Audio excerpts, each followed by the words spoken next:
Her Excellency Ambassador Deidre Kelly, Ambassador of Canada to ASEAN, Ms. Dwi Rubia Holifah, the Country Director of ASEAN Muslim Action Network, Ms. Rachel Arini Judiciary, the East Asia and ASEAN Program Manager of ASEAN Forum for Human Rights and Development. Ladies and gentlemen, good afternoon and welcome to the Center for Strategic and International Studies, Jakarta. Today, we will be conducting a public discussion on advancing ASEAN Women, Peace and Security Agenda, co-hosted by CSIS and the Mission of Canada to ASEAN. My name is Habib, and I will be the Master of Ceremony for today's event. If I may, I would like to disclose the rundown of this event to you.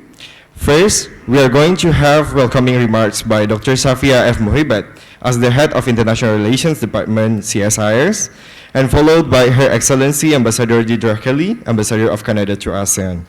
Thereafter, we will commence the public discussion, first by a panel presentation with 3 notable speakers that will be moderated by Dr. Fitriani, researcher of CSIS, and followed by question and answer sessions. Now, without further ado, I would like to invite Dr. Safia F. Muhibat, the Head of International Relations Department, to give her welcoming remarks. Dr. Muhibat, you may have the floor. Thank you, Habib. Excellency Ambassador Deidre Kelly, Ambassador of Canada to ASEAN, distinguished speakers, participants and colleagues, good afternoon, a very warm welcome to CSIS. Thanks to the support of the Canadian Mission to ASEAN, today we are going to engage in a public discussion on one of the most important issues over the past decade, which is advancing women, peace and security agenda. This particular session would focus on Southeast Asia. CSIS has been involved in a number of gender-sensitive research projects on security issues. For example, 2 years ago, we were involved in an in-depth research regarding intolerance and radicalism among women across 5 regions in Indonesia. My colleague, Dr. Fitriani, is leading our endeavor to build expertise and be active on these issues. This year, again, led by my colleague, Dr. Fitriani, CSIS initiated a forum on women, peace and security. This forum is an initiative to mainstream the agenda of WPS in Southeast Asia by increasing engagement through public discussion and raising awareness by issuing publications to support women's equal, full, and effective participation in the creation and maintenance of peace. We are actually planning this forum to take place regularly, hopefully every 2 months or so. We kicked off with our very first event in May, where we hosted a movie screening and discussion. I particularly very much enjoyed our discussion back then, and I think it triggered a lot of interest from the community in Jakarta as well. So, ladies and gentlemen, why is it that for this forum we choose to concentrate on Southeast Asia? Looking at Indonesia, Indonesia has witnessed nonetheless crucial progress in women empowerment. The optimist among us would say that we are almost in the situation where there are equal opportunities for women to gain education, to obtain public jobs, and to have a role in strategic positions. The pessimists among us, however, would continue to point out that there are still serious challenges to face, and that's part of the objectives of the CSIS WPS Forum, to continue to study some of these challenges and maybe contribute to finding the solution to some of these challenges.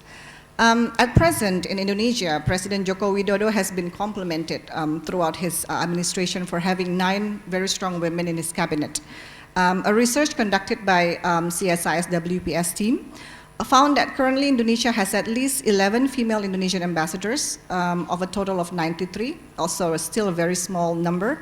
As of November 2018, Indonesia has contributed 94 active female personnel to the UN peacekeeping missions, which also equals to 1% of the total existing UN female peacekeepers. Again, still quite a low number.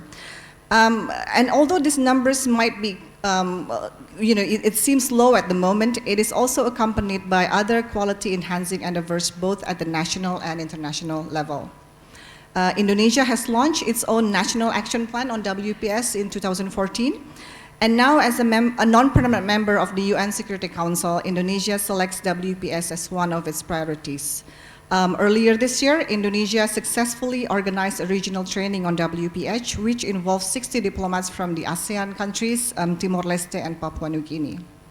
Now, looking at Indonesia and then broadly in Southeast Asia, it is our foremost interest that the WPS is advanced in ASEAN as well. On 23rd of June this year, maybe some of you are aware, ASEAN adopted the ASEAN Outlook on Indo-Pacific. This outlook includes 4 key areas of cooperation for the countries in Indo-Pacific, including one of them is a focus on UN Sustainable Development Goals. However, the document has yet to specify on the WPS agenda what it plans to do specifically on WPS agenda.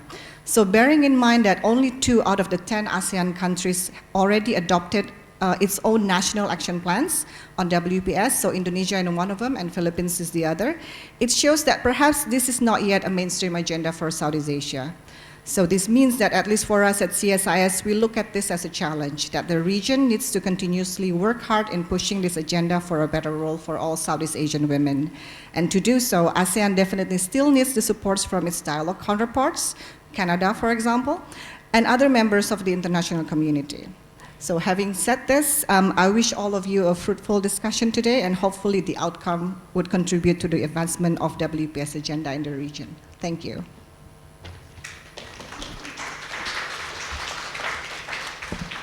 Thank you for your welcome, Dr. Muhebat. And now, we'd like to invite Her Excellency Ambassador Deidre Kelly, Ambassador of Canada to ASEAN, to give her welcoming remarks. To Ambassador Deidre Kelly, you may have the floor. Dr. Muhebat, other distinguished panelists, ladies and gentlemen, Selamat Siang. Thank you very much for joining us this afternoon. As I am on the panel, I am not going to speak for too long right now because you're going to get tired of hearing from me. But I'd just like to say that this is the first time that Canada is participating with CSIS and using what we call the Canada Fund for Local Initiatives, which is a small grant program where we can work with local partners towards initiatives and policy matters that are of importance to Canada. So this year, in alignment with Canada's feminist international foreign policy, I'm glad that we were able to find an opportunity to partner on the Women, Peace and Security agenda. Gender equality is important to Canada.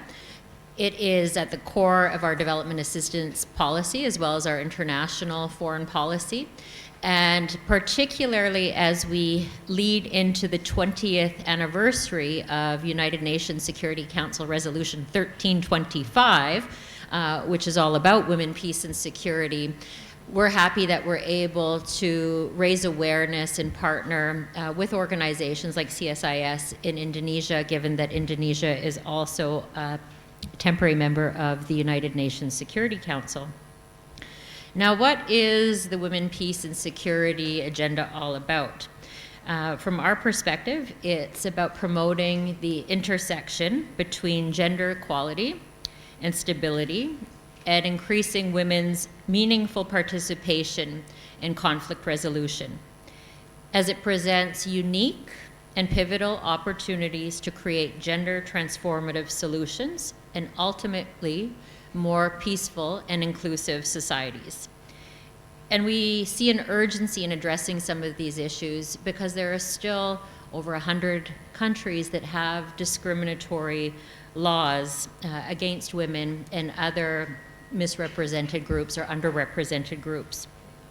We think that women and other marginalized groups have yet to have the real equal opportunities to realize their full potential and contribute maximally to their communities.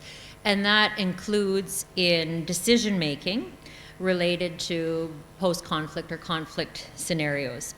So today we are going to hear from different panelists. While the focus is on Southeast Asia, I will share a little bit about Canada's experience and why the Women, Peace and Security agenda is important to Canada, to explain why we have a Women, Peace and Security action plan, because it might not be obvious to everyone. Canada is not a conflict state. We are not a fragile state, but we recognize that we're not perfect and we still have issues that we need to deal with, particularly as it relates to the Aboriginal population and women in the Aboriginal population. So we'll share that experience with you and looking forward to the conversation. So thanks again for joining us.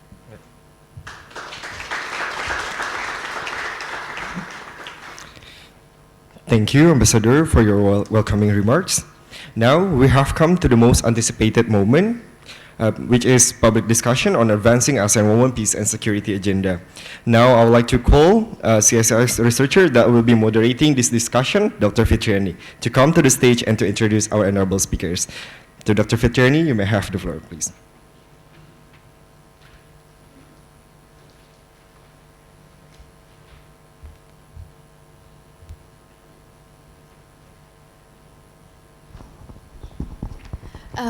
Good afternoon, ladies and gentlemen, distinguished guests. Thank you for coming to CSIS for the public discussion on furthering the agenda of ASEAN Women, Peace and Security.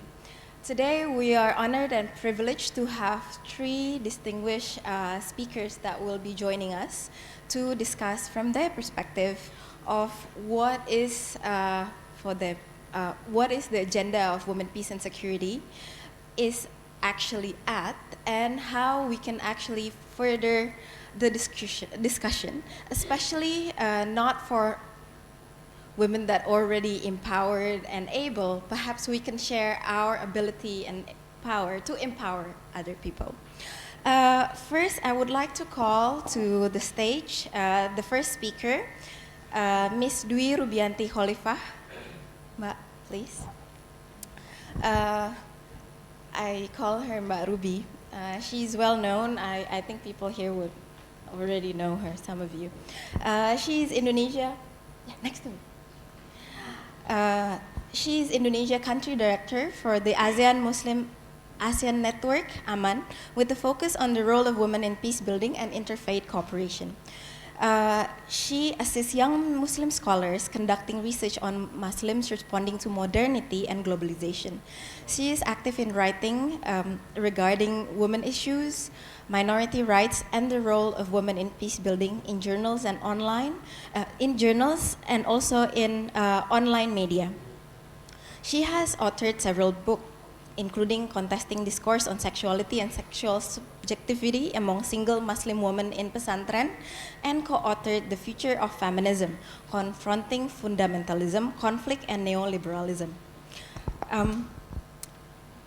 The second speaker would be, you already met her earlier, distinguished Ambassador of Canada to ASEAN, Your Excellency, Deirdre Kelly, please, can you come to the stage? Thank you. Thank you. Ambassador Kelly is ambassador to ASEAN. I believe that her op-ed just recently published by the Jakarta Post on the importance of multilateralism, very timely, I think. She has represented Canada at various diplomatic positions since 2001.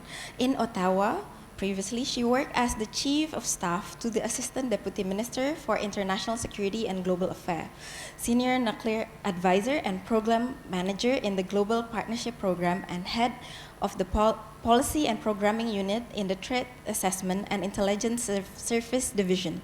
Overseas, she served as political counselor and consul in Sarajevo between 2005 to 2007, head of office at the Embassy of Astana from 2007 to 2010, and political counselor in Accra from 2011 to 2014. Welcome. The third speaker we have today is Ms. Rachel Arini Judistari. Please come to the stage. Rachel is currently working as East Asia and ASEAN Advocacy Program Manager at the ASEAN Forum for Human Rights and Development, or Forum Asia. Prior to that, she was the Program Manager for ASEAN Parliamentarian for Human Rights, an organization working to mobilize member parliamentarians in pushing progressive agenda toward achieving equity with the sub-region. She's also served as Asia Pacific Research and Resort Center for Women, ARO, as Program Advisory Committee. Rachel has worked with the Association for Women's Rights in Development, or AWID, a global women's rights organization based in Canada, as young feminist activist and coordinator. Welcome, Rachel. Today, I will give the speaker between 10 to 15 minutes, and if you must, you can say longer. Or perhaps we can actually explore more in the Q&A later. But for each speaker, I have a wish, if I may, to actually share your perhaps expertise and also experience in working in the field of women, peace and security, as well as what do you think in your present role, how we can move forward in advancing the agenda of WPS, perhaps taking the experience of Indonesia and also from Canada that could benefit the region, the Southeast Asia region. Perhaps for this first, for Mbak Ruby, I would ask you to first discuss how is your experience, because I know that you're part of the National Action Plan drafting team in formulating and implementing the agenda of women, peace and security that was adopted in 2014 already. And how is that? And where are we now? And perhaps share your involvement with ASEAN in the issue of preventing radicalism and violent extremism that you are actually are quite known as for now. So you can do it here, sitting down, or you can do it in the podium. I know that you already have slides, and perhaps you can choose to use all of the. You have 100 slides? Not really 100. Yeah, okay. Good afternoon, everyone. Assalamualaikum warahmatullahi wabarakatuh.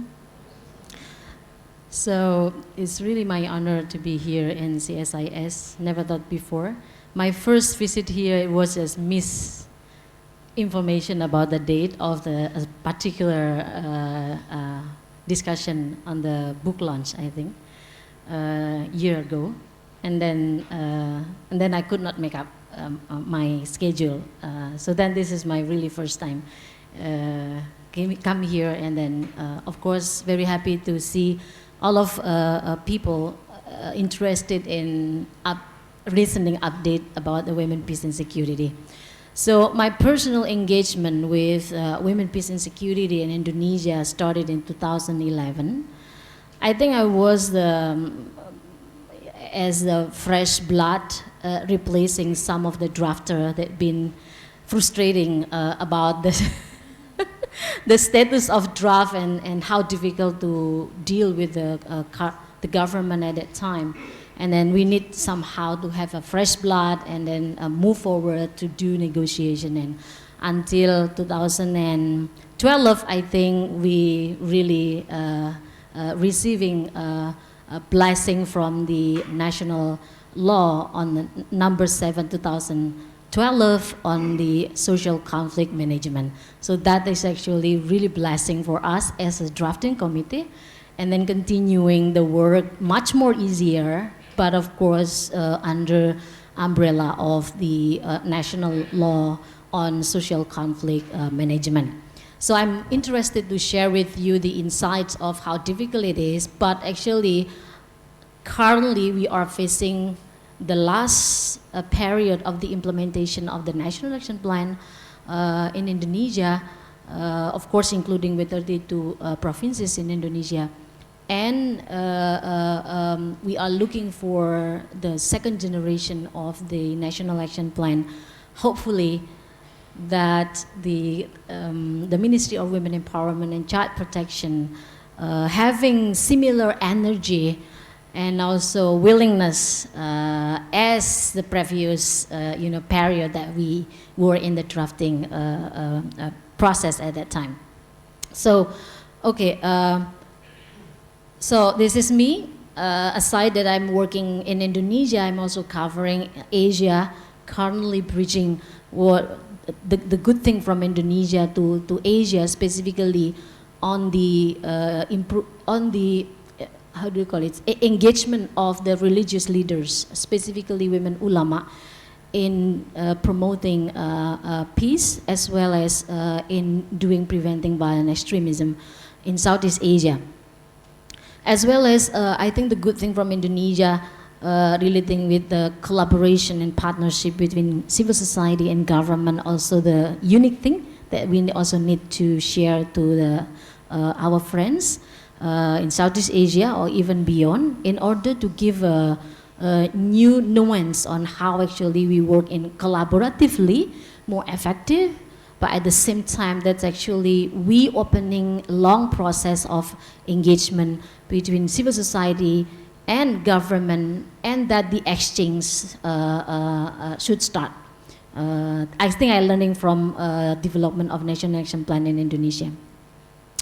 So, okay, I have a very simple presentation, but I would like to emphasize on the second point and the third point, and really looking at and challenge all of you here to really see what will be the appropriate agenda of the National Action Plan in the future in the context of Indonesia, where we are living in the disasters prone area, but at the same time we are facing serious radicalization in some of the part of Indonesia. Okay, so this is very much a global overview, but I think I'm interested to highlight why WPS matter. I think one is because we don't have much representation of women in peace agreement or peace talk. So there's always a deficit of women that actually engage in the peace process. And that is really matter because the agenda of peace agreement may not actually really reflect what is the need of the women. And of course, for the agenda of women in gender equality and women empowerment, that will really affect if we don't have on the peace agreement agenda. So I think because of lack of participation, we also realizing that this is not easy. Unfortunately, lack of participation in this context of women, peace and security much more refer to peacekeeping issues, which is very much on the area of military operation. I am totally agree, we need more women engaged there because there are a lot of studies showing that when women engage in a military operation, it shows very different approach and more humanistic, more peaceful, and resulting a lot of positivity among people living in the conflict affected area, but at the same time also giving more deeper reflection for the country that's actually sending peacekeeping. So this is one of the study done by the United States. I think it's quite new, but before that, long time that actually we realizing that gender-based violence, specifically sexual violence, being tactic of war in many places. Why it comes into that conclusion? Because the cases is more and more, and not only women, girls as well as boys and men are also victim of gender-based violence, specifically sexual violence. So these studies just giving us I think more than numbers, but how serious sexual violence and gender-based violence in the conflict affected area. This is just to let you know, and I think the study is still very valid until now, including what happened in Syria and some other Middle East countries when it encountered with extremism. All right. Other things that I think interesting to see the women, peace and security, specifically if you're looking at on the document of UNSCR 1325, the document really recognized the critical role that women can and already do play in the peace building effort. I think in the context of Indonesia, we've been told by some of the experts as well as the local practitioners that how women actually play very important role in conflict resolution, specifically in bringing community into reconciliation. We listen the good story from the women from Maluku, from Ambon, for example, how the female seller in the market that actually started to worry about the situation, and then started they are doing door-to-door, interaction and bringing people to come to agreement that we need to stop the war. The war is enough. We need to move on. We need to continue. Our life has been distorted by the conflict, and our children need to study and take the more better future. And we also listen a very good story as well from POSO, where my organization been working in the last 12 years in POSO, realizing that the role of women are very, very much, in the central. When actually men left the village, the women took over almost all aspects of life, including when the women also started the community reconciliation in many parts of POSO. The document also affirmed that peace and security efforts are more sustainable when women are equal partners in the prevention of violent conflict, the delivery of relief and recovery efforts, including in the forging of a lasting peace. So we cannot just thinking that when peace agreement took place and then the task of women just ended, but continuing it and looking how sustaining peace in the community is much, much more challenging, because I think the big homework is how to make our development planning is reflecting the need of the community, including the need of the sustainable reconciliation in the community. So the women doing very much, and I think in the last 12 years, AMAN Indonesia working in the conflict affected area, we prove it, and we are very happy to share to you one of the story from Central Sulawesi later on.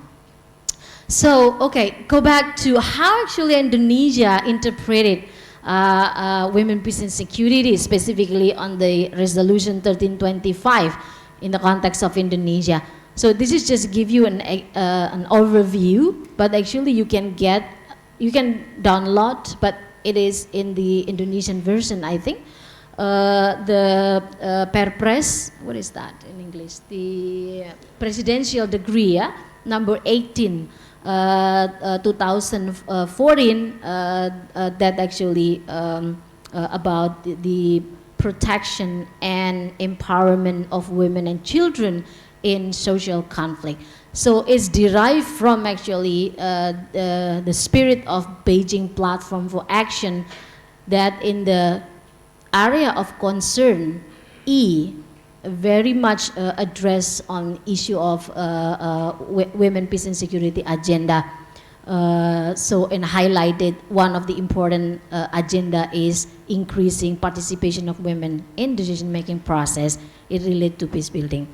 And of course, the UNSCR 1325, though it is not stated exactly there, but it is actually the spirit of 1325 that actually brought into why the 3 pillars actually came up, and as well as CEDAW. And I think the importance of the National Law number 7, 2012, that actually definitely pushing the process become much, much more easier and quicker, because this is mandatory from the law that we need to actually follow up with more practical regulation to increase the women participation in social conflict management. So I call it contextualization of NAP in Indonesia, because some of the issues that I'm going to share with you. Number one, this is co-initiator between NGO and government, facilitated by UN Women. It's a long history. 7 years is not easy to deal with the document, and then keeping argue all the time with the government relating issue of conflict and security. The two words that's been negotiating, I think, for more than 3 years on the table, on and on. I think we got like frustration. Why we need to respond this resolution? We are not conflict country. meaning that we don't have conflict at the national level. Yes, but we are actually having conflict at subnational levels, and there are some in some of the island. And then the second issue is about security. I think there are so much a nuance at that time, the debate, because security much more, interpreted as the national stability, national territory, which is we need to really, taking a lot of step to the Ministry of the Polhukam, a politic, legal, security affair, to really sit down and reading some of the references saying about how women actually define security. So that is long, a process to make them and convince them to take the new definition on that women also concerned with issue of security. However, if you see that 24 ministries engage and give commitment to the National Action Plan in Indonesia, is not easy, but it's showing their willingness and their awareness that it is need to be integrated into other ministries that make the National Action Plan become more powerful and become more easy to be implemented, because many ministries is actually willing to take the agenda. As this is under the Ministry of Women Empowerment and Child Protection, contextualization needed in some issues, because we don't adopt directly as other country adopted 1325 into national law or into national regulation as women, peace and security. In Canada, for example, women, peace and security. In the Philippines, women, peace and security. In some other countries. But in Indonesia, we have to follow the national nomenclature of the ministries itself, and therefore it need to contextualize using the concern or the pillars that been implementing under the Ministry of Women Empowerment. Therefore, from the draft naming women, peace and security, it turned to protection and empowerment of women and children in social conflict, because this is under the national law on social conflict management. Many people criticizing whether this is the accurate, whether this is legitimate, or whether this is acceptable. I think why not? Because we know our own country, why we have to adopt right away and not contextualizing in our situation? Do you think because of the name is not Women, Peace and Security, NAP, so it doesn't mean that this is not part of the Women, Peace and Security agenda? Of course not. Because the process that actually been passing through by civil society and the government is really bringing the spirit of women, peace and security as a resolution, as well as beyond that, actually. And there are other unique from this NAP, I think, comparing to other countries, is the element of the children's.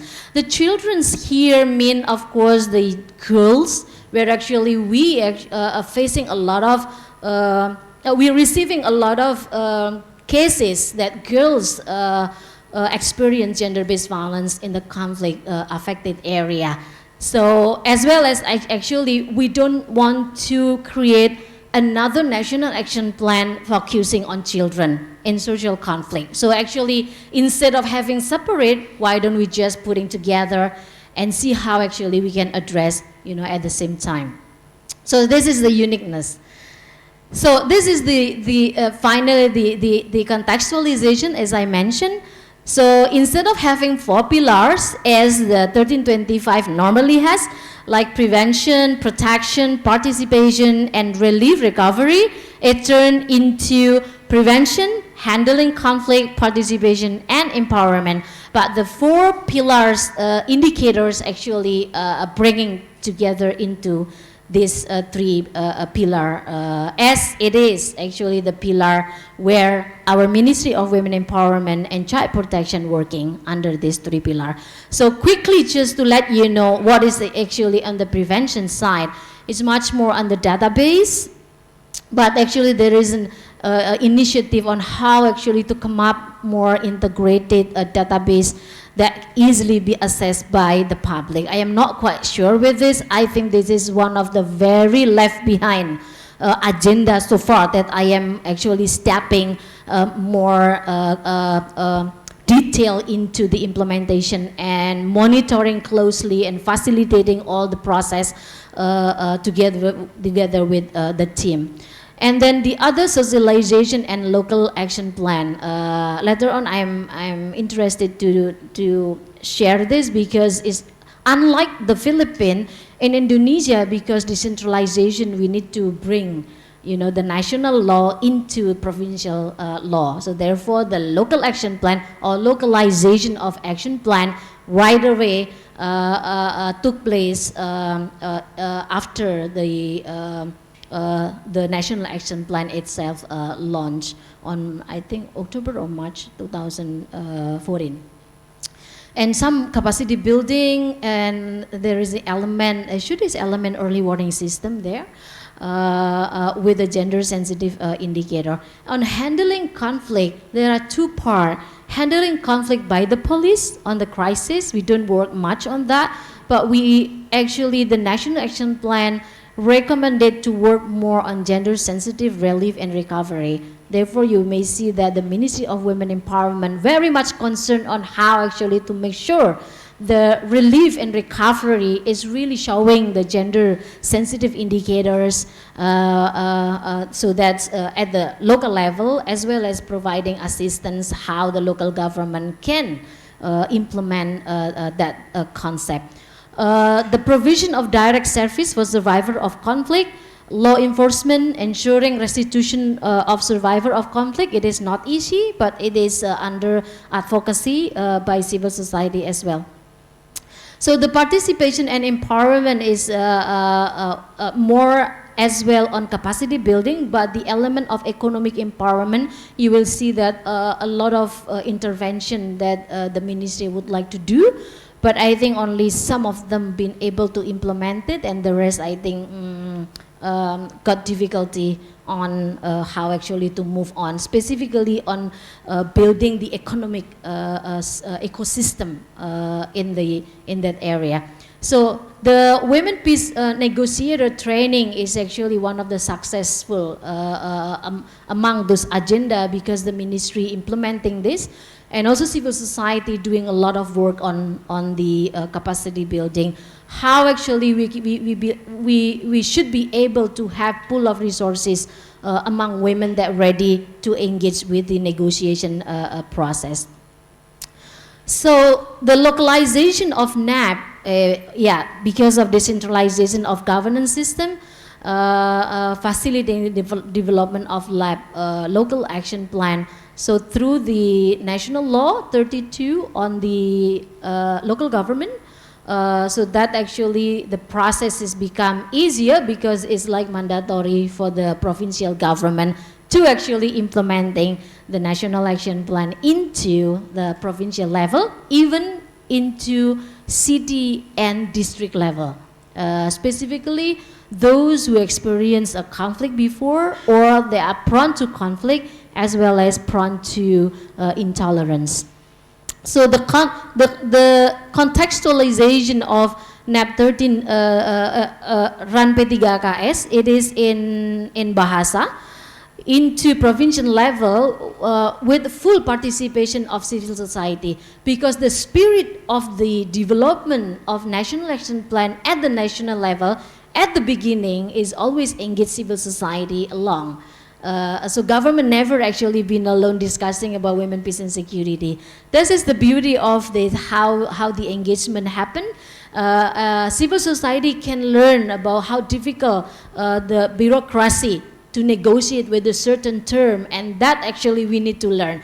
I need to confess in this forum, I think I'm really reduced my tension and my arrogancy as civil society along with the process of development, the national action plan, because I challenge myself to really understand the government language, their situation and their feeling.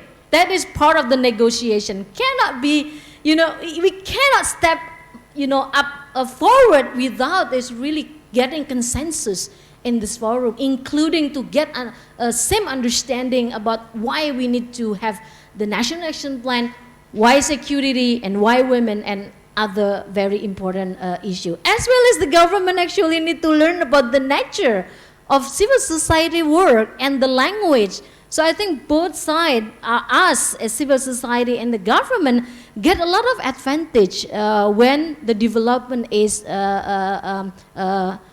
doing, together. So this is just you can have my presentation. This is just highlighted in every provinces having different issues to highlight along the process of development. But one thing that we would like to ensure is the importance of increasing the women participation in peace building cannot be negotiating. It should be part of the action plan. I just want to highlight the Central Sulawesi where we work very close, and now it's become one of the province that actually already implementing, I think, almost 50% of the local action plan. And I'm very happy. I just came back from there, and the process of development of early warning system with a gender sensitive approach. So in terms of agenda, Central Sulawesi advanced at that time to integrate issue of terrorism as part of the local action plan. Why? Because during the development of local action plan, terrorism was part of the very concern at the local level. So therefore, they need to be integrated as well as part of the concern, because they're attacking the women's security at the local level. I think we'll be quick with that. So, what is the lesson from this? Number one, I would like to highlight relating with issue of leadership. So, national leadership and local leadership are the same. The government leadership is a key. Civil society, we don't have authority, we don't have, how do you call it? Yeah, we have a limitation in order how actually to make the process, whether faster or slower, is really depend on the government. Civil society can push it up. But by the end, actually, the government that actually need to show their leadership and willingness to take up this agenda. And number two, as facilitator and moving from a province to another province, I think we make a lot of big mistake in understanding the agenda of women, peace and security. There are a lot of tendency among key stakeholders at the local level to put everything on the one basket.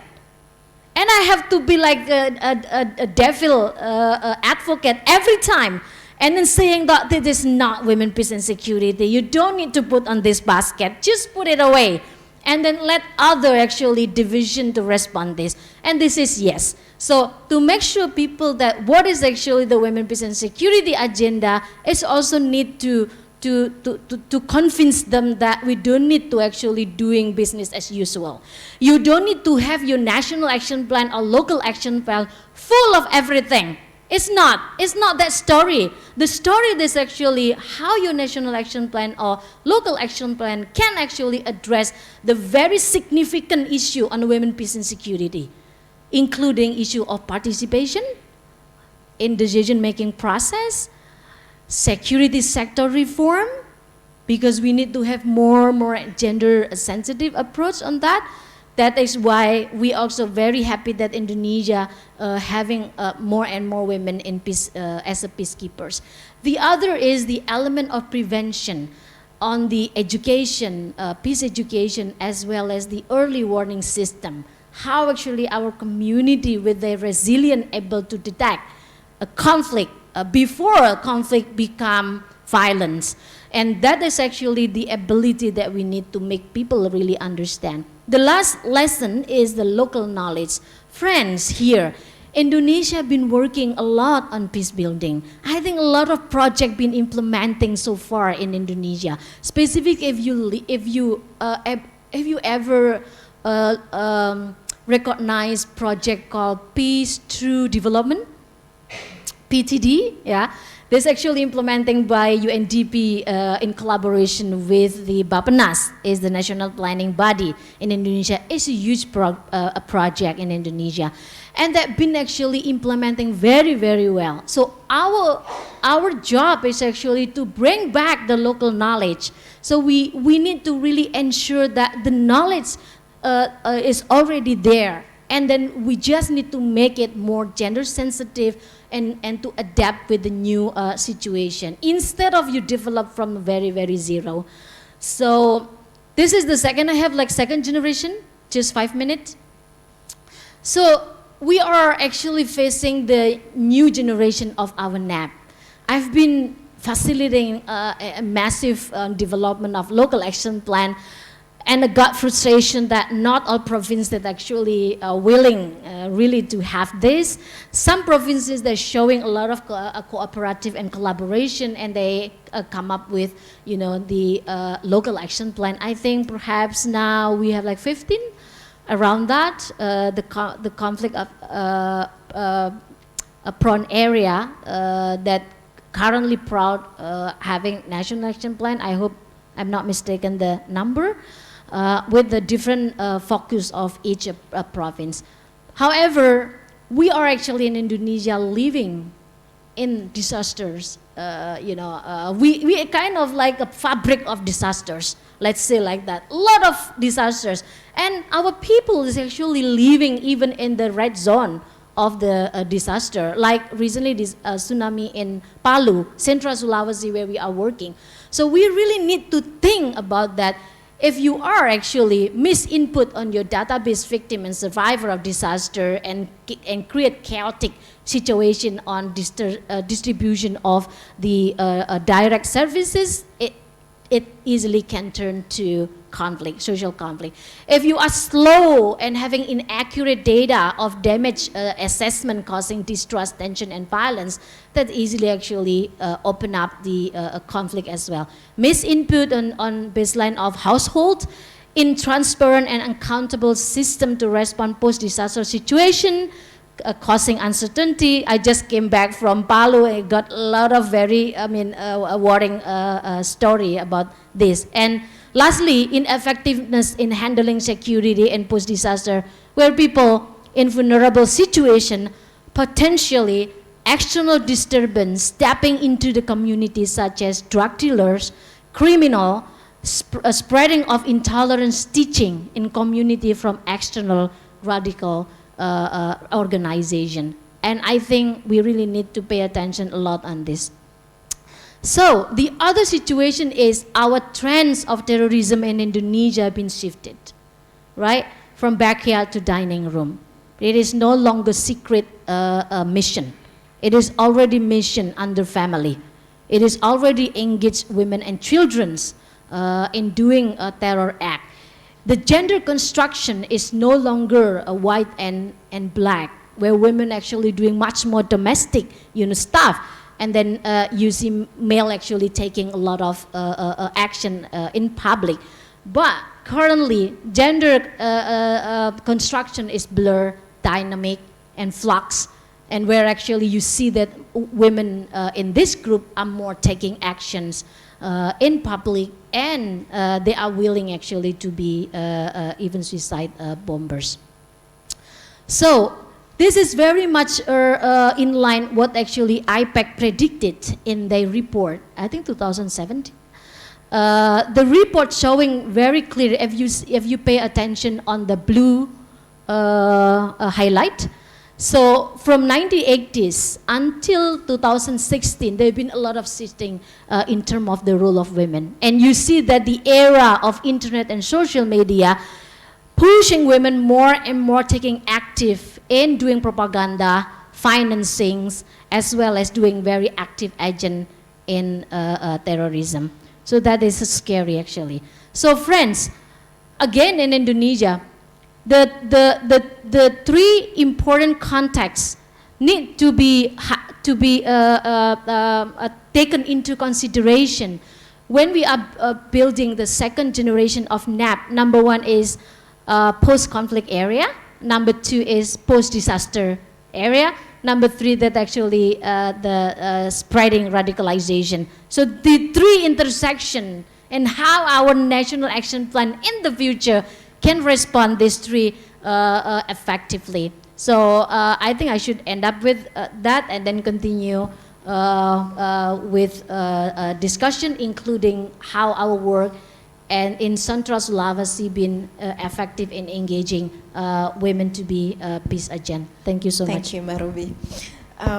It was really insightful to learn that you are already now bureaucratized.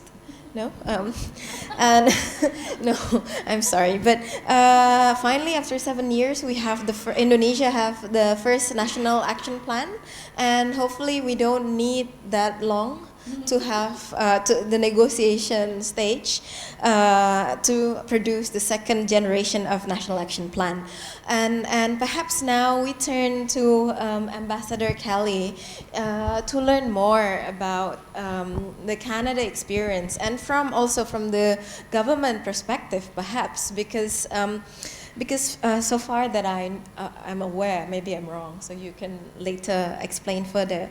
Canada already have 2 national action plan, currently implementing the second one. So the first national action plan was already established or already issued in 2010 that ran until 2016, and then it currently since 2017 onwards till 2022, Canada has the second national action plan.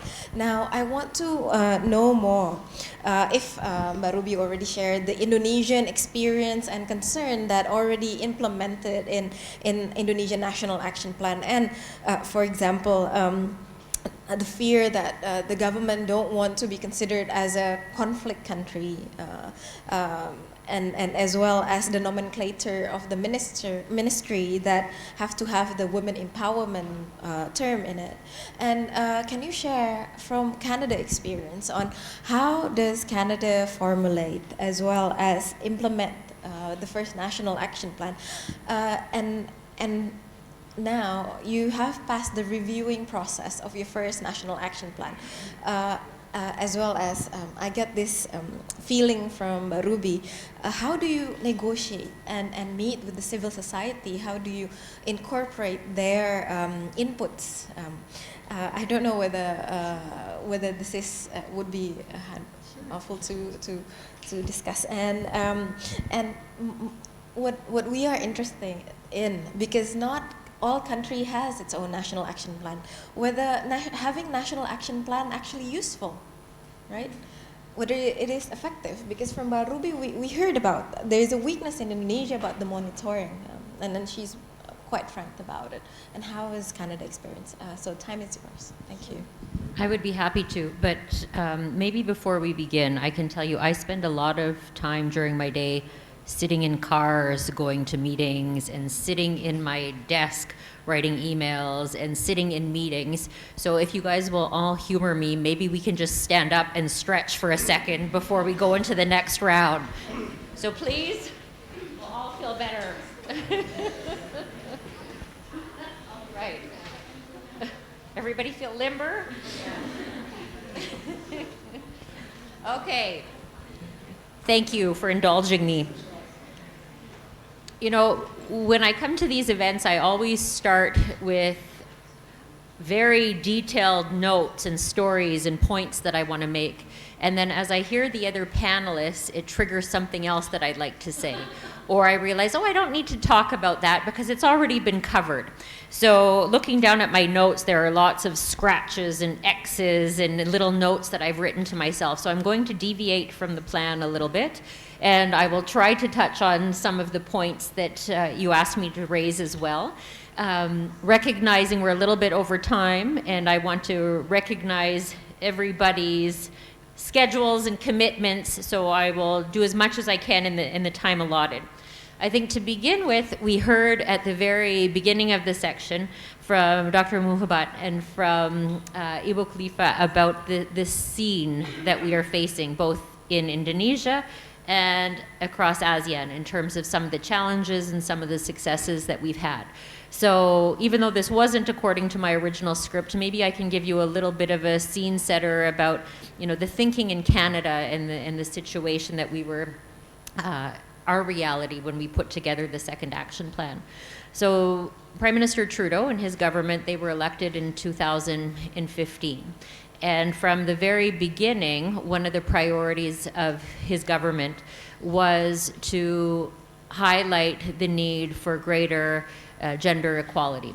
And that featured in the international feminist foreign policy, as well as the feminist international development assistance policy. And people say, okay, what does that mean? Does that mean that you want to do more for women? Are you doing more for women and therefore creating less opportunity for men? And it's not that at all. It's about creating equal opportunities for not only women, but for other groups that haven't been able to access those same opportunities, whether it be minorities, religious minorities, or ethnic minorities, or the disabled. So about recognizing the lack of equality that exists and trying to do something to address it. And one of the first things that he did was he appointed a cabinet that was 50-50 in terms of gender representation. And one of the first things a journalist asked was why? And he said, well, because it's 2015, why not? And then in terms of diplomatic representation abroad, because a lot of times people don't meet a lot of Canadians or they've never had an opportunity to visit Canada.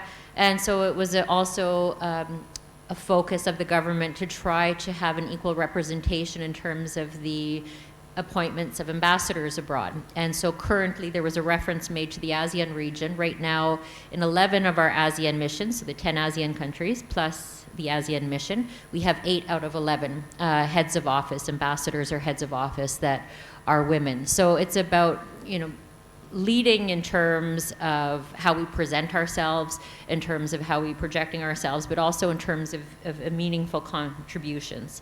And in the areas of women, peace, and security, and as we were moving towards the second National Action Plan on Women, Peace, and Security, we realized that there was still a lot of national security or security, defense, law enforcement, decision-making positions that were still staffed by men, even though there were equally competent women. For some reason, they had just not risen through the ranks. And so there was a decision made to have a dedicated ambassador for women, peace, and security in Canada.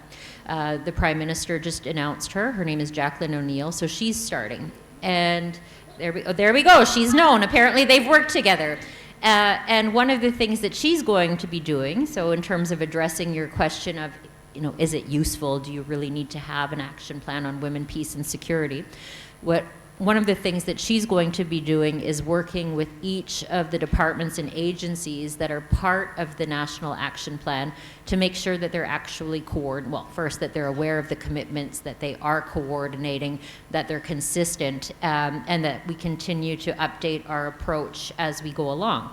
So I won't list them all, but in terms of the range of partners that you have in the Canadian Action Plan on Women, Peace, and Security, you have immigration and refugees, so that as we're looking at refugee asylum claimants, or if we're looking at applicants to come to Canada, immigration applicants, that they're applying a women, peace, and security lens. So are there groups that have been particularly impacted by crisis situation? Are there more vulnerable aspects of populations of displaced persons that need assistance? Also looking at our Royal Canadian Mounted Police, so that's our police, to make sure that in terms of their internal policies, staffing, in terms of how they interact with communities, that they're also applying this lens and factoring in the various considerations of women, peace, and security. So the ambassador will serve a coordinating function within the Canadian government to make sure everybody is aware and complying and making the changes, and then also feeding back into the system as we learn from what's working and what's not.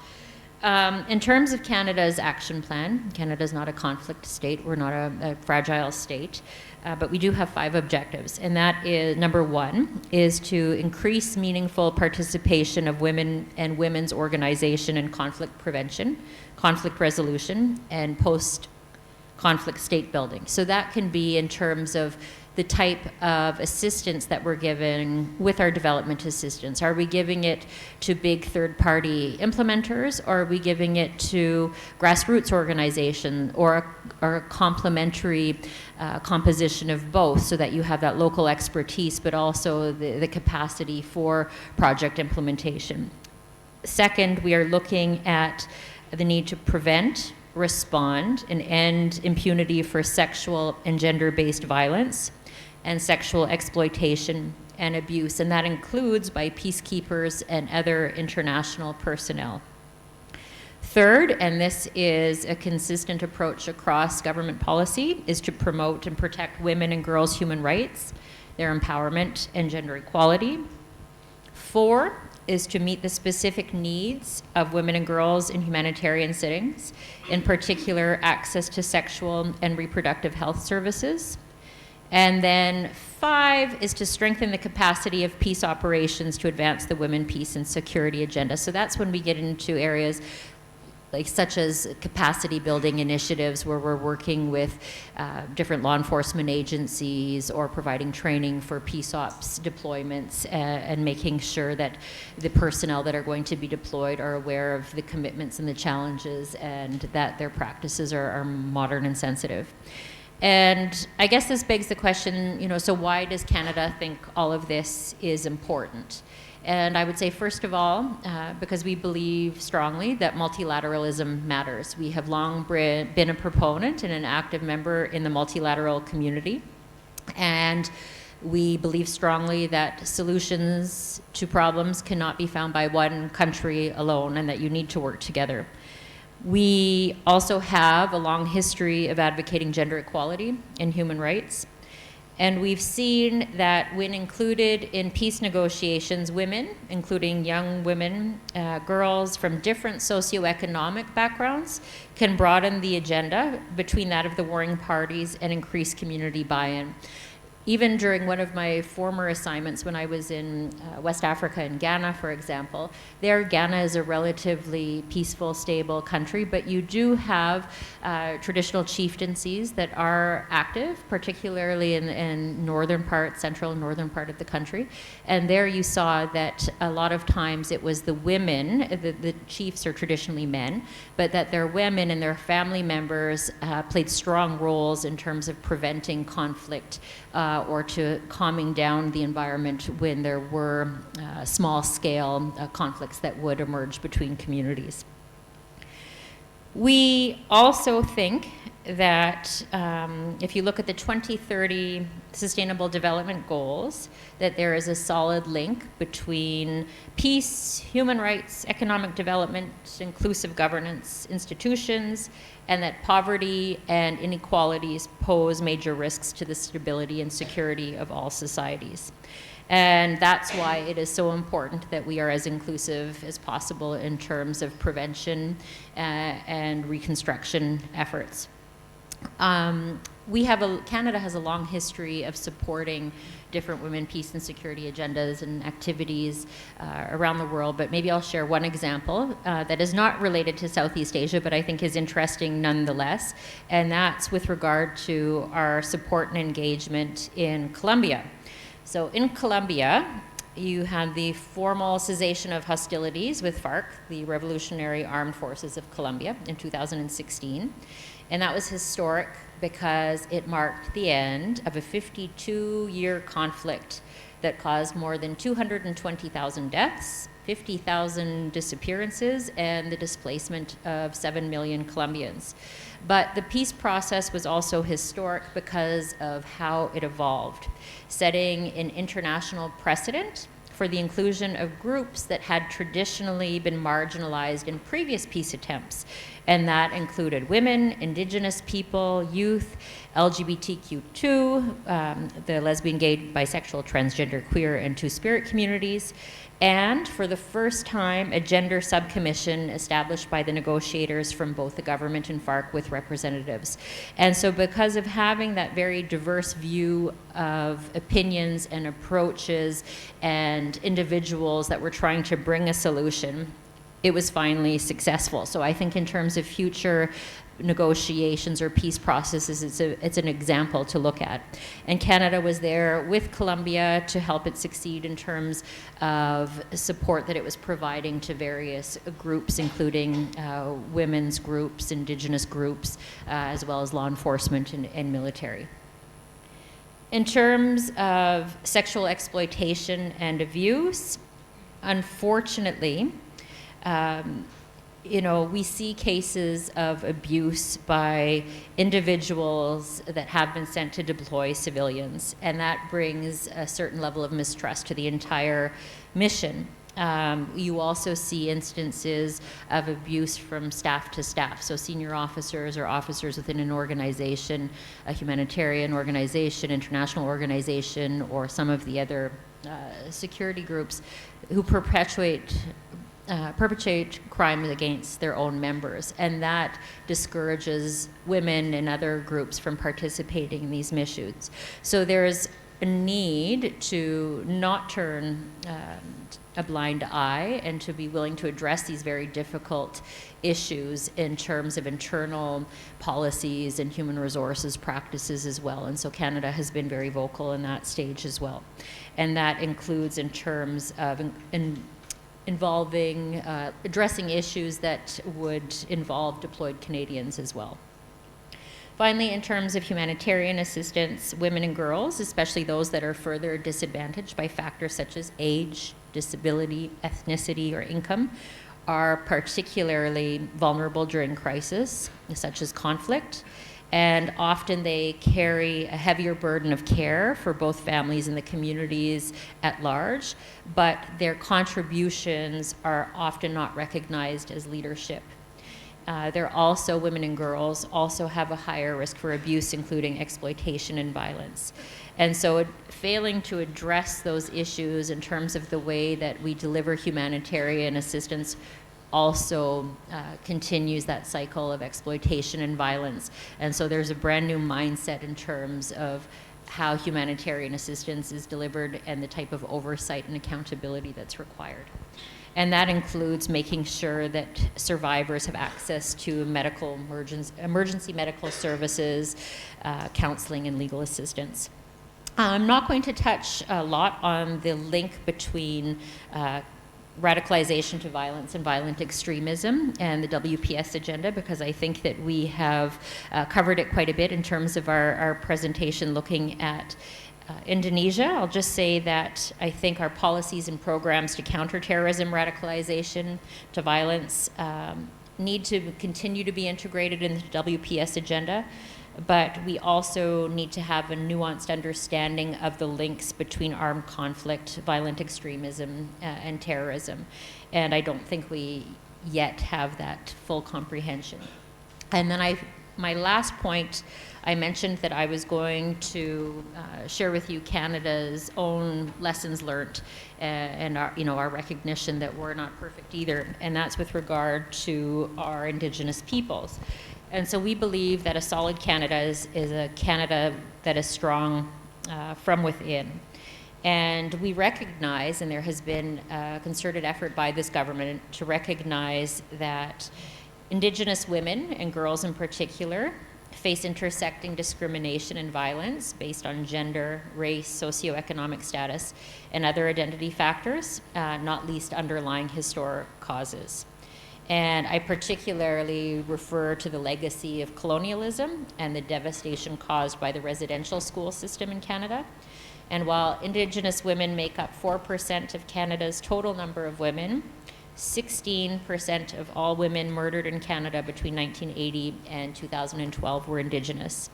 And so there has been a committed effort to renew the relationship between the Indigenous people in Canada and to seek true reconciliation. And part of that was acknowledging the atrocities that took place with the residential school system in Canada and trying to promote healing and a way forward in Canada to deal with that historical burden. Now, in terms of the way forward, not only in Canada, but elsewhere, and why it is so important to look at these issues with a particular lens to the impacts of women and girls. I think we've seen that when women are involved with peace processes, the peace is more enduring. And it matters because when women are included in the economy, economic growth is greater, and we see that the impact that one woman being economically empowered can have in terms of lifting up her entire community. And when women are included in governance, we have a better range, a richer diversity of voices in that decision-making process. And when women and all of their diversity are included in our collective security, everyone is safer.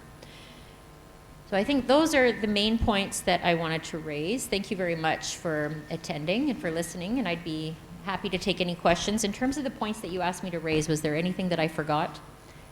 If so, we can come back to it in the question period. I don't want to put you on the spot. Thank you. Thank you so much, Ambassador Kelly. It's very enlightening to learn about the Canada experience on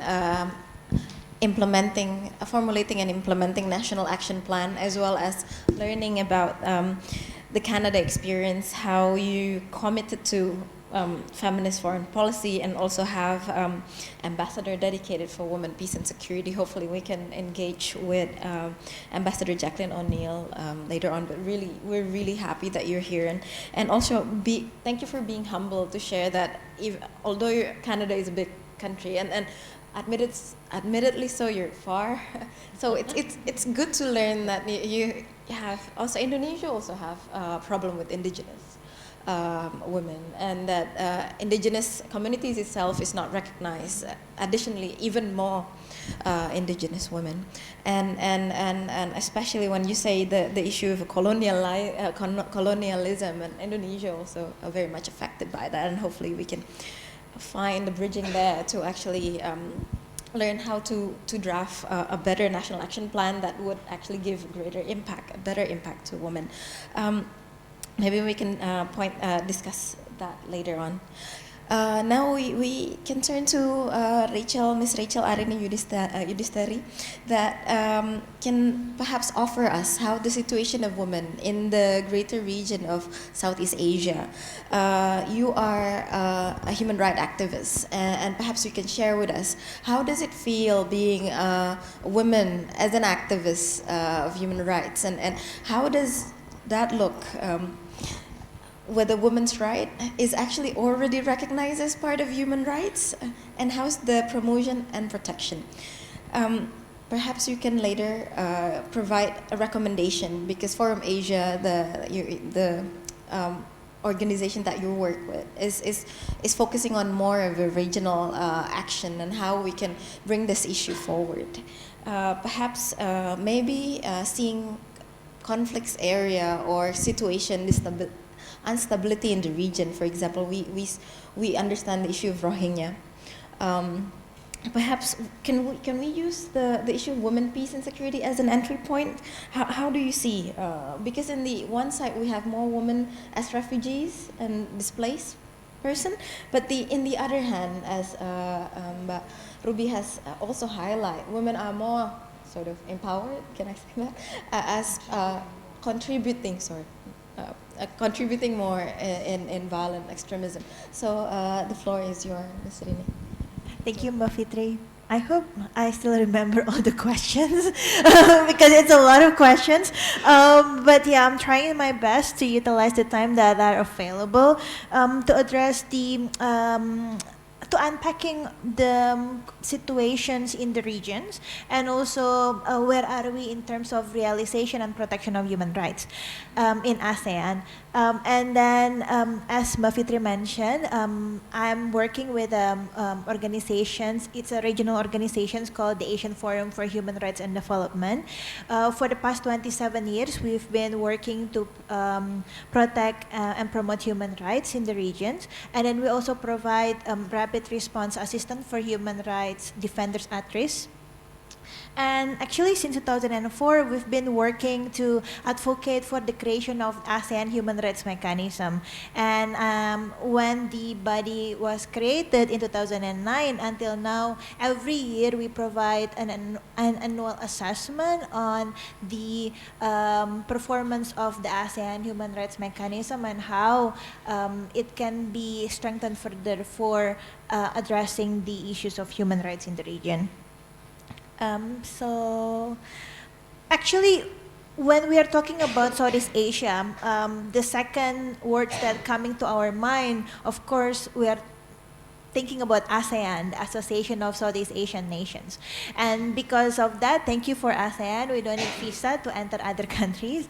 But beyond that, actually, ASEAN has become a very impactful and powerful regional pact to discuss not only on human rights issues, but they are working with three community council.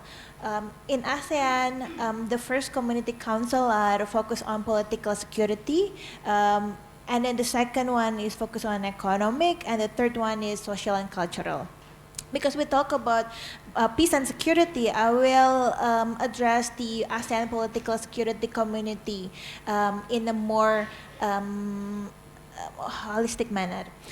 So in the ASEAN political security community blueprint 2025 that being adopted in 2015 in Kuala Lumpur, there are a lot of mention about the effort of strengthening the military cooperations, also ensuring that there are more regulations to enable online collaborations, as well as to also state the rule-based and inclusive communities to which our people can enjoy human rights. But then when you're looking at the community blueprint closer, actually the documents in the eyes of CSOs are very gender blind. Because mention on women's and security are only apparent in the topics of trafficking in person, and also to some extent migrations. But on that, the documents are somewhat making me confused because the discourse of security are often being used replaceably by national sovereignty and national interests. And as CSOs and activists, we need to looking at this in a macro level, that security do not means national interest or national sovereignty. Security, holistic security means creating a conditions where ASEAN people are able to exercise their human rights and fundamental freedom. So I think having a clear understanding and definition of the discourse on security is the first step for us to discuss about security. And in the ASEAN Political Security Community Blueprint, actually, the task of protecting and promoting human rights are given to the ASEAN Intergovernmental Commission on Human Rights, ICHR. So bear with me, because in ASEAN, there's a lot of terminology and acronyms. And if I use a lot of that, please forgive me, but that's how we survive. And then the second element of the protection and promotion of human rights in the community blueprint are focused on the strengthening and implementation of the ASEAN human rights declarations. But Forum Asia's stance on this is that we are still encouraging the ASEAN member states to utilize other international commitment, because in ASEAN human rights declarations there are no mention about freedom of assembly and association, while in the UN CSR on 1325, one of the key recommendation is participation of women, and participation of women cannot be happen without a room for assembly and associate. So back to my first point about how this document are gender blind, and there are like some mention about the importance of catering the needs of women as a victim in trafficking in person. Actually, in other community blueprint, especially the social and cultural community, there are some emphasis on women's rights, because in that in social and cultural community blueprint, they are actually providing room for ACWC, the ASEAN Commissions on Protection of Women and Children, to operate. But nevertheless, the compartmentalizing issues on women within these different communities are somewhat tricky, because when we talk about security, it's affecting women, and we are comprised of half or even slightly more in the population of ASEAN. So we need to be really careful on that. But in my presentations, because we are talking about security, I will be more focused on using this security element that ASEAN have. And we cannot talk about security without discussing about the effectiveness of ASEAN human rights mechanism. And I want to also unpack with you what are the ASEAN human rights mechanism that are available. So until now, we actually have 3 human rights mechanisms in ASEAN. First is ICHR, the ASEAN Intergovernmental Commission on Human Rights. The second is ACWC, the ASEAN Commission on Protection of Women and Children. And the third is ACMW, so the ASEAN Committee on Migrant Workers. But the only mechanism that are being included in the ASEAN Charter that provide legal identity of ASEAN is only the ICHR. So ICHR are seen as the overarching human rights mechanism in ASEAN. Although we have ACWC, but compared to ICHR, ICHR have more resources in terms of financial and also political commitment and support from the governments, ASEAN member states. Therefore, I focus on how we should strengthen the ICHR to galvanize the ASEAN response to protect human security and in a people-centered manner. So with this, Forum Asia created report publications on how the past 10 years ICHR's work have been contributed to address human rights issues that are interlinked with peace and security. And this is based on our content analysis, interview with officials and also CSOs, and etc. So the full report can be accessed in our website. But then I want to also talk about the human rights violations that are very interlinked with peace and security that being witnessed and experienced by the ASEAN people for the past 10 years. First, of course, we cannot omit Rohingya crisis that influencing us, and according to the UN fact-finding missions on Myanmar, this is textbook example on how genocide happened, and there are a lot of elements of gender-based violence, especially the use of sexual molestation and rape as a weapon. And then the second one is the rights of minorities. Why I mentioned about the right of minorities, especially the sexual minorities, because in the past few years, there are a rise of religious intolerance and persecution of LGBTIQ.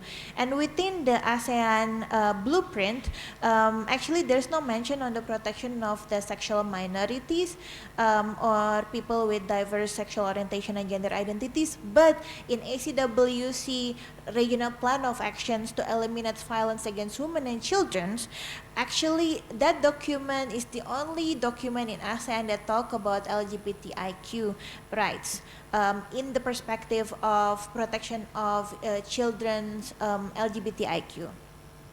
And the third is restriction of freedom of expression and assembly association. As I shared earlier, one of the key point of RSC 1325 is the participations of women. And without enabling or without protecting civic space, this cannot be happen. But throughout the year, we see the repressive laws are being utilized against journalist freedom, which include women journalists, and then also attack against activists and online and offline sphere. And after this, I will also share with you some of the data about women human rights defenders that we gather that are being huge issues in ASEAN these days. And then the fourth issues that I want to raise is human trafficking and the right of migrant workers. This is actually being included in the ASEAN political and security community blueprint, and therefore we have active the ASEAN Convention against Trafficking in Person being endorsed in 2017. And then the fifth element or issues that we are faced as ASEAN people are the rights to liberty and fair trial. Without having fair trial and also trusted judicial system, it will be difficult to address security, especially in criminal law perspective. And unfortunately in ASEAN, the degree of trust of people to the judicial system is very low, and we need to also address that. On the issues of restriction of freedom of expression and assembly associations, one of the trends that happening in the region in Southeast Asia is how there are surge of legislations in the last decade that utilizing the intent or guise of preserving national interest, security, and protection of country's moral or religious belief. And we see a new legislation such as the anti-terrorism laws, cybercrime and telecommunications laws, the NGO laws, particularly specific surveillance and criminalization pertaining to funding that being received by CSOs, and also assembly law. I don't mean to say that anti-terrorism law is bad, but I just want to also highlight the result of our documentations, which showing that criminalization's approach in anti-terrorism might not be as useful or successful compared to investing our resources and progressive policy on preventions and educations, especially human rights educations, tolerance educations. So in all ASEAN countries, we see how the defamation laws, the laws that are criminalizing assembly, cybercrime and telecommunications, NGO laws, and sedition laws are being utilized to curb human security and all, and the freedom of women as well as indigenous community. And next slide, I actually want to talk to you about the issues of women human rights defenders, because in the discussion on security that we have with the ASEAN human rights mechanism, until now all of the ASEAN member states have not identified the term or definition of human rights defenders as a concept that they are willing to accept, because although in 2018 we celebrate the UN Declaration on Human Rights Defenders, so it actually is internationally accepted term. So in 2018 only, because Forum Asia provide urgent assistance for human rights defender at risk, we documented 126 cases against women human rights defenders. But this is only the tip of the iceberg, because we only document this case because we provided assistance to them. So there will be like more numbers of this. And then throughout these 126 cases, actually most of the violations are happening in the form of judicial harassment. So using repressive laws against women activists, journalists, and peacekeepers as well. And also there are arbitrary arrests and detentions, including the immigration detentions for women activists that want to go to different countries for doing peacekeeping activities or human security capacity building. And there are also a few cases, 35 cases, intimidation and threats and violence. But these intimidation and threats for women human rights defenders are very specific and also unique because most of these violations are happen in online space. And majority of these violations are attacking gender and sexuality of the women human rights defenders. So we see the new trend of having revenge porn or smear campaign against women human rights defender in an online space. And there are few meetings between the senior official meetings on traditional crimes in ASEAN to discuss about cybercrime, but the issues about protections of women human rights defenders, especially from the online violations and also online defamations against them have not been addressed. It's more into the effort of having a censorships and also legalized surveillance against these people. And trafficking in person and migration is the only element that being picked up in the political and security committee blueprint. But Forum Asia is not directly working on this. So we took some of this point from our members, GATW and Task Force on Migrant Workers, because they are analyzing the usefulness of ACTIP to address the trafficking in person. Some of the key elements that they've been highlight is that this ACTIP that we have is not necessarily a human rights convention, of course, but they are more catered into suppression conventions because majority of the content are focused on the criminalization part. Yes, there are element of prevention and also handling the survivor, but majority of it are utilizing the quote-unquote like traditional security perspective on how criminalizations might solve the problem. But we need to go beyond that because when we talk about trafficking in person and how it interlinked with migrations, half of the internal migrations within ASEAN are women. But according to the ASEAN Economic Community, there are only 8 professions. There are only 8 professions that are allowed to have illegal migrations. But out of this, domestic workers are not included. So the regulations on migrations are omitting the majority of the women migrant. So going back to the function of the ASEAN human rights mechanism, I'm trying to be real fast. So without having a fully functioning human rights mechanism, we cannot request or we cannot have a strong response to peace and security issues in ASEAN. And because this year is the 10 years anniversary of the ICHR, the ASEAN Human Rights Mechanism, so we are using the OHCHR principles for human rights for regional human rights mechanism and also ICHR terms of reference as yardstick. And I will guide through the 6 elements of indicators that ICHR have done. First is the human rights standard setting and institutional building and the responsiveness to key human rights in ASEAN, including peace and security issues, engagement with CSOs, collaboration with ASEAN system, the review of ICHR TORs, and activities and strategies. So one of the key mandate of ICHR is actually on creating standard setting and institutional building. Nevertheless, although they have been really active in creating AHRD, but some of the content of AHRD are somewhat watered down from the international documents.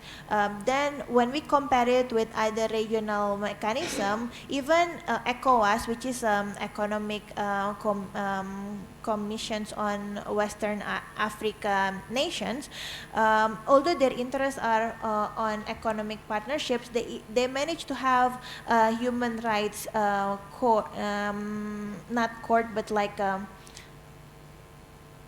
body where they can provide decisions to not give sanctions, but giving the negative consequences to Gambia for the case of harassment to the journalists. But ICHR do not have these functions. And then in terms of independence and impartiality of the representative, 70% of the ICHR representative are now directly appointed by the government without an independent and open process. So only Thailand, Philippines, and Malaysia have an independent and transparent process. So in this, because of this, only 40% of representative in ICHR are women, and the representations do not necessarily represent the interest and also commitment on women issues, and on okay, so on that, trying to be fast. And then the inaction on the Rohingya crisis, there's no response from ICHR on this.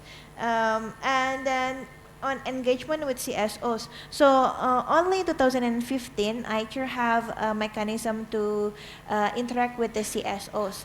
And since then, 30 CSOs have been accredited with the ICHR. Unfortunately, only less than 20% of these CSO with accreditations are working on women issues. In fact, only one organization are calling themselves as a feminist organizations. Therefore, the input to ICHR work plan and also work on women's issues, especially peace and security, are somewhat very limited. So more organizations that are working on, more women organizations, especially feminist organizations, need to be engaged with ASEAN in a formal manner by getting the accreditations and also attending their interface meeting.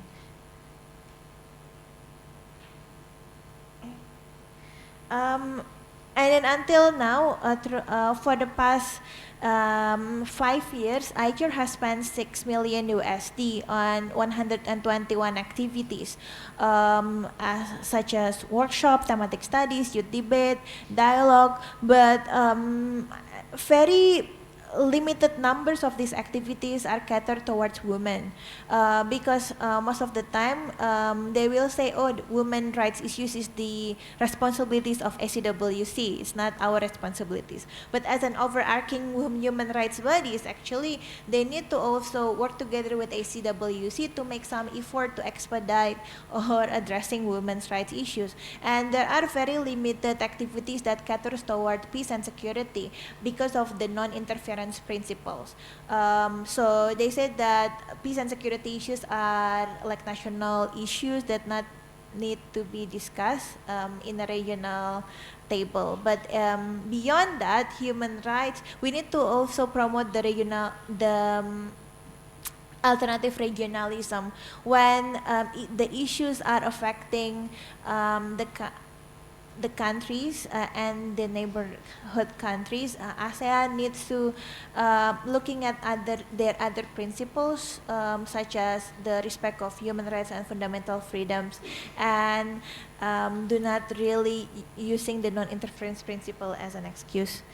And I'm sure that there are some requests from the CSOs of the ICHR to have thematic studies on peace and security. I think the ICHR Indonesia is starting to doing that, yeah, Mbak, although it's already pending for a few years now. But the issues of radicalization and how the ICHR actually can influence the senior official ministers on transnational crime to utilize human rights approach in having collaborations with other ASEAN countries is much needed. So in conclusions, to be able to have responsive human rights body, I think we need to work closely with them to understand who they are, how they work, and then also to make sure that the issues of women, peace, and security are being put under their work plan. Because until now, the non-interference and also the independency of the commissioner are really put a toll on how on their effectiveness.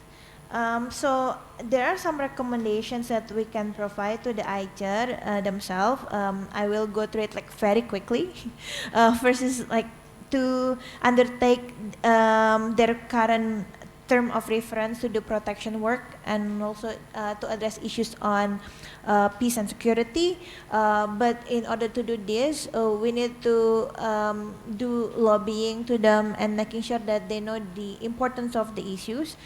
Second is to enhance the standard setting functions by developing ASEAN Convention on Human Rights, or reviewing the ASEAN Human Rights Declarations to include issues that are also important, such as the freedom of assembly associations, the peace and security, etc. And also enhance engagement with CSOs, especially women's rights and feminist organizations, and other stakeholders such as the IPER and also AHA Center, the ASEAN Humanitarian Assistance Center, and of course ACWC. I think I will end my presentations with that, and we can address some of the questions in question and answer. Thank you. Thank you, Rachel. Can we have an applause? Thank you so much. Now, without further ado, I would call if any of the participant would want to raise a question. Any of the speaker? Yes, the woman at the back with the brown scarf. Any more, perhaps male, that he or she, remember, that are actually interested to endorse or further this issue forward? Maybe Sean? Yes? Okay. Yes, perhaps, maybe, Miss, can you go to the mic and ask the question? Yes. You also state your name and your organization, perhaps. Thank you.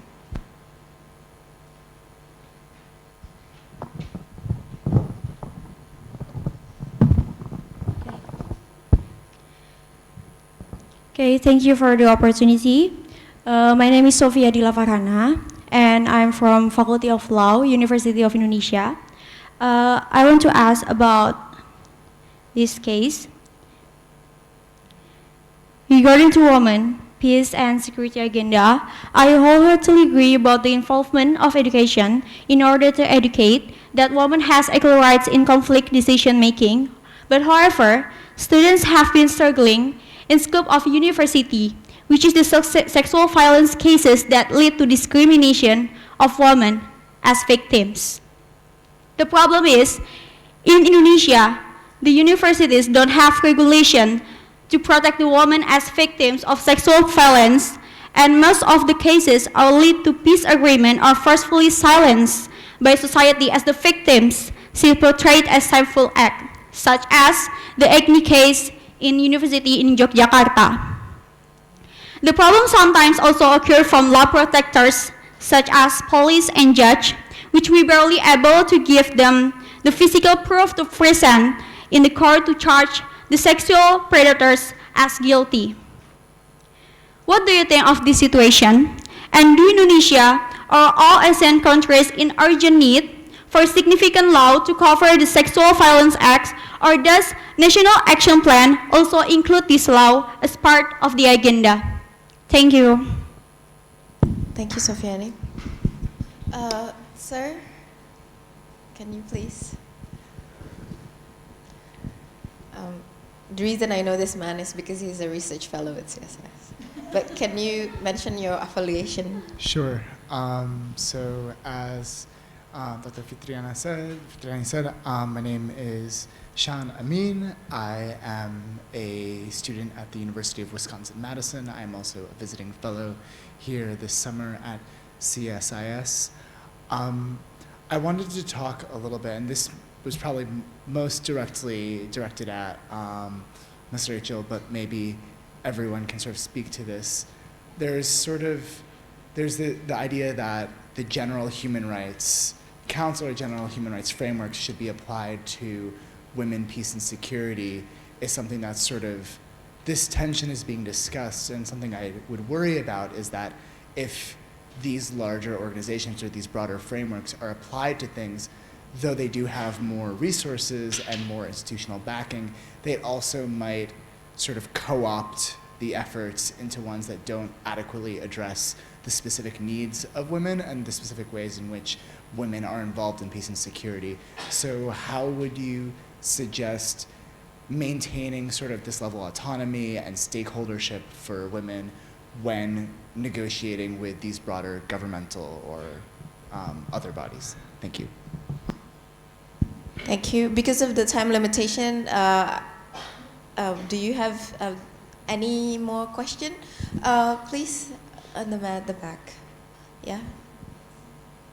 And perhaps if you have question, because I will only have this one Q&A session. Thank you for taking my question. I would like to ask HE Ambassador Kelly. Canada as a ASEAN dialogue partner, do you think that Canada has already played a significant role compared to USA or China when it comes to fund? Thank you. Can I have your name and affiliation, please? I'm Victor. Victor from? Layperson. I'm myself. Okay, thank you. Ma'am, with the glasses, please. You can be our last person that raised the question for today. Can you introduce yourself? Hi, my name is Dian. I'm not affiliated with any organization right now because I just graduated. So my question is pretty short. I just would like to know what your perspectives are about Indonesia's current non-permanent membership in the UN Security Council. How do you think it impacts WPS agenda in Indonesia and ASEAN, and also in ASEAN's efforts in addressing the Rohingya issue? Thank you. Okay, thank you, Ms. Dian. I would give the opportunity for the panelists to choose the question, to answer the question that you think it's suitable for your, according to your expertise. And please, please don't hesitate to respond to as many questions as you like. Perhaps first opportunity I will give to Ambassador. Okay, so first of all, I'll take question 3 that was posed by Victor, asking, has Canada done more compared to other dialogue partners? I'm not going to get into a rating in terms of who has done more, partly because I don't have the data in front of me in terms of numbers, but what I can tell you is that since 2015, Canada has given over $500 million to programming in the ASEAN region, whether that be through bilateral initiatives, through the ASEAN Secretariat, or through various international organizations. And where we have been focused on the WPS agenda, you see it in a variety of areas, whether it be in terms of programming, capacity building, legislative reform, etc. In terms of legislation, Canada has worked with the countries in ASEAN, which has resulted in legislation changing. Over 6 laws have been changed that directly benefit women and are related to the WPS agenda. In terms of women's economic empowerment, we have been providing funding to projects, as well as looking at some of the legal policy and other barriers to women in terms of developing SMEs in particular. We've been very active in terms of promoting gender equality, and also in terms of promoting migrant labor rights and developing very concrete tools for them. For example, migrant workers that would like to send remittances back to their homes, there's now an app that they can go on to find out where has the fewest or the smallest user fees, so that their families or whoever they're sending the money back to actually receives the money rather than paying administrative fees. So those are just a few examples. So again, won't do a ranking, but we have been active, and Canada and all of the other dialogue partners can certainly continue to do more. How about learning from Canada experience? Do you have university laws and regulation that regulates sexual abuse, perhaps? Or is it one of the issues? There isn't anything specifically on academic institutions, but yes, sexual violence, so sexual harassment, rape, assault, discrimination, those are all criminal acts in Canada. Do we have an increase? I don't have the data in terms of trends, but we do see that women on university campuses continue to be victims of violent crime and sexual crime. But we also see that when there are specific cases involving faculty or fellow students, that they are dealt with through the criminal justice system, including through proper investigations and court hearings. Thank you. Maybe now I will give the chance to Ruby to answer several questions. Okay. First of all, I think we share our concern on the situation where sexual violence in emergency. I think everyone who live in Indonesia right now and got updated from the media, you may know that the stage of the sexual violence act in Indonesia. I'm still in the discussion in the parliament, and got a lot of actually reaction from different groups, including that I would like to share our concern on facilitating how the role of women ulama in Indonesia, including responding this issue, very much concern, not only just opening the dialogue with the parliament and promoting how important having regulation tackling sexual violence in Indonesia and across provinces. The women ulama have been socializing this content and come up with the final with their own draft to submit to the parliament. So the importance of this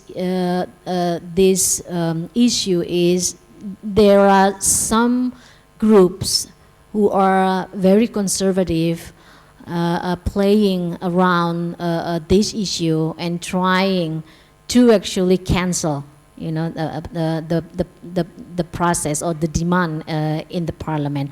I think your story about sexual violence happening in the campus has been very familiar. I've been listening from different stories from different provinces and cities, and that's actually bring me actually to challenge you, the young people, to take actually action on how do you think you can support and give your voices to social media or the media in order to push our parliament quickly to pass the regulation. Otherwise, we are facing in serious situation where actually the number is increasing. But in the context of women, peace and security, of course, this is part of the security that women are concerned, because when you are women, you concern on security mean that security in all spaces, whether you are outside or inside the house. So that actually gives you the very, comprehensive definition. In the conflict-affected area, the sexual violence has a different form and more complex, where actually we're facing serious issue on impunity for the perpetrator, and that's we need to be voices. I think if you see a lot of cases that on sexual violence happen in conflict-affected area, maybe only 4 that been actually punished, but I'm not quite sure whether the people is actually in the jail or not, because it's very difficult if it deals with the military personnel when it comes to the conflict-affected area. So the lens of women, peace and security, of course, very much covering the issue of sexual violence. The UN is actually addressing this as one of the important on the finding. The good news is during the global studies on the implementation of 1325 in many countries, there are more and more government aware about the importance of taking sexual violence into the framework to be addressed when it comes to the security issue. So I think it's a part of the good news, but the others is actually we are currently dealing with a group of fundamentalism that they are having the agenda to not actually releasing this kind of agenda. Indonesia, one of the good example where a conservative to fundamentalist group is actually playing important role in how they actually hijacking the agenda and on trying to influence the parliament. So if you want to have this regulation enacting in Indonesia, I think you as a young people need to voicing loudly on the social media and talking to the university as well, opening the space for discussion, how important it is. The other that I would like to address is actually, and this has been my concern, to see the opportunity of Indonesia to be non-permanent member of Security Council should be, how do you call it, easier and successful if they can tackle some of the issues that I would like to talk now. Number one is security sector reform. It is not just sending peacekeeping, but looking back at the national level, whether our agenda of security sector reform is really reflecting gender sensitive, right? So because if I mean, okay, the way we're looking at the foreign policy have to be in the two ways. It is not just facing outward, but we have to also looking at, you know, inside internal country where we are still having a lot of homework. Number two, I think in the context of talking about security and recently we also covering issue of countering violent extremism, we're realizing that the male dominant are still very visible. And we need to have more actually women on the strategic position in decision-making process. It is very important. Let's give you a very simple example on how actually the National Agency on Combating Terrorism in Indonesia working is very much in the male domain. We know that terrorism very much dominated by male actors, but at the same time, the state is still difficult actually to open space more for women actually engage into the decision-making process strategically, but you will see that a lot of women actually engage. I'm very much concerned on this, and I think several times I will mention that the gender mainstreaming, is it not just simply the involvement of women? It's not. You have to really think about gender-sensitive indicators on throughout the policy as well as the program and monitoring. The other is the representation of women in decision-making process is very important. And lastly, actually we're talking about budgeting, whether our budget is actually reflecting gender-sensitive indicators. And then you talk about the role of women in promoting peace or preventing violent extremism. So when actually state responding the gender mainstreaming, focusing on engaging women on preventing violent extremism, for example, is actually addressing very just part of the gender mainstreaming itself. So I think though we know that Indonesia been implementing presidential instruction number 9 on 2000 about gender mainstreaming a long time ago, right? But we are still actually struggling how actually be really meaningful and reflect to our work day to day. We know that the series of regulation been developed already, how to make sure that all the policy and intervention, reflecting gender sensitive indicator. But I think we've been challenged with the culture in the bureaucracy that is still very difficult actually to move. So one side, we have a lot of opportunity, but the others, the way we're dealing right now, I think we need to reposition ourselves. As civil society, I think my position somehow may be different with some CSO.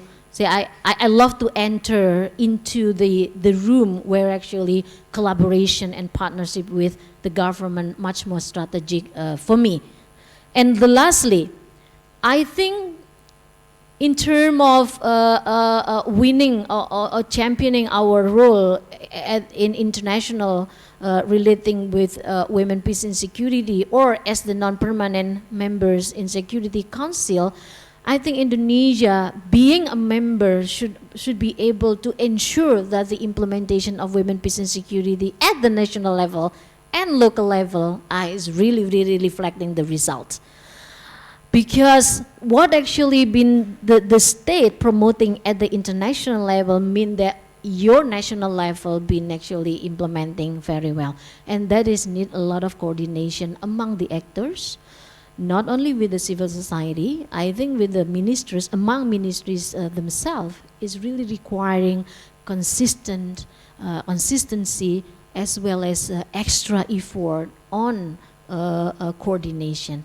I think this is the very difficult and the weakest part when we talk about the women, peace and security implementation as civil society. I got very frustration about it. I think I'm not quite sure in Canada coordination become an issue or not, but in Indonesia it's taking a lot of energy how actually to make our coordination is really on the track and everyone playing their own role. By the end, I would like to say that yes, it is nice to have document on the national action plan, but the meaningful document and reflect to the work that you've been doing is another story, and that is actually the substance that we need to achieve.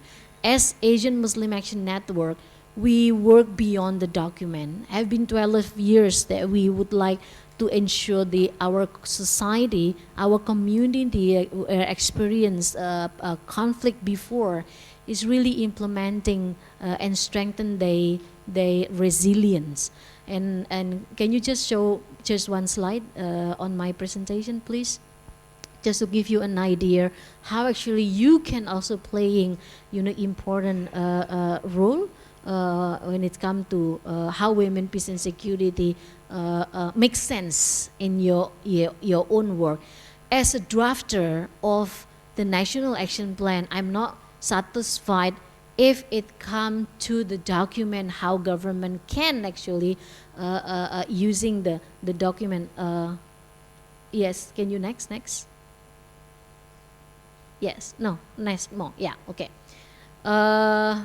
So when it comes to document, you may doubting whether this is really implementing. Yes, I witnessing some of the provinces actually implementing very well, but the others struggling actually because of the very lack of the support and lack of the human how do you call it, expertise. So the knowledge right now is still in the hand of civil society, and I think this is also the homework for civil society, how actually knowledge can be transferred wider, at the local context, both civil society at the local as well as the government. This is just one example how our small work in Central Sulawesi interpreting women, peace and security when it comes to building community resilience through the role of women, interfaith women. Friends, in Indonesia, we are diverse, but our opportunity to engage with the diverse group are very small, and therefore in every opportunity, space need to be created. And the space that we created currently in 36 villages is through Women's School for Peace, is engaging interfaith women to strengthen themselves, and then to do process and how actually forgiveness, building trust, as well as building collaboration need to be taken up. Why? Because the society need everyone in charge to development. So therefore, with this kind of small initiative, we are still very optimistic that women, peace and security agenda been successful in the different way that you're looking at. I don't want to give you pessimistic, how do you call it, a promise by end of this session, but it's working, and people can accept this, people can feel this, and people can give a new meaning, you know, with the national action plan and translate it into their own way. And this is the example that we facilitating in 36 villages, how people actually been very enthusiastic in making change. Thank you, Mbak Ruby. Rachel, please. I And think last both comment as Ambassador well. Kelly and also Mbak Ruby have really answered the questions. But on the co-optation of security as a discourse in ASEAN, I think there are three things that we can do. First is to do more research, more academic research to provide alternative narratives on the discourse. Secondly is to document case studies and initiatives by the NGOs. I think Mbak Ruby have a lot of case studies on how ensuring like peace and human rights approach are more effective in addressing conflict situations, and also how digital literacy informations and educations are more effective compared to censorship in addressing misinformation, disinformation, and hoax. And the third is actually having strong and effective human rights mechanism within ASEAN. The whole reason, according to Hasan Wirayuda, our foreign ministers that negotiate on behalf of Indonesia during the creation of ICER in 2009, the whole intention of having the ASEAN Intergovernmental Commission on Human Rights within the political and security community is actually to ensure that all discussion on political and security issues are utilizing human rights approach. But that's in ideal world because we don't have a fully functioning and effective human rights body. Now it looks like they are like co-opting human rights issues. So in order to claim the discourse, make sure that the security initiatives and of ASEAN are people-centered, we really need to work to strengthen ICER and making it into a fully functioning body. And I also forgot to mention on one of the element of freedom of assembly associations. So we had fact-finding missions to Bangladesh, to the Rohingya camp, and one of the key issues that the women are sharing there is actually the limitation of freedom of assembly association in conflict area.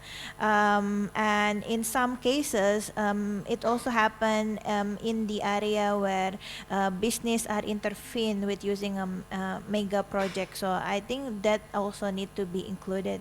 But we can discuss more on the Rohingya crisis and how Indonesia can leverage our position in the Security Council and soon in Human Rights Council. But I think one of the key message to the Minister of Foreign Affairs Indonesia is actually to be more robust in addressing Rohingya crisis. That repatriation is not the silver bullet. Before repatriation, we need to make sure that the Myanmar government are having effort to repeal discriminatory law against Rohingya community, and the assessment of the ASEAN Humanitarian Assistance Center on the repatriation of Rohingya community need to be reassessed to make sure that their human rights are respected and they also being engaged in the assessment process. So that's from me. Thank you. Thank you, Rachel. Can we give applause to all the speakers? And I return to MC. Thank you. Honorable speakers and moderator for the interesting discussion, and we wish our regional civil organizations have a lot of energies to push forward about the agenda on women, peace and security, and our governments immediately realize how important this agenda is. And with that being said, ladies and gentlemen, we have finally come to the end of our event, and on behalf of CSIS Indonesia, I would like to give my appreciation for your participation. Thank you and see you at the next CSIS event. Assalamualaikum warahmatullahi wabarakatuh.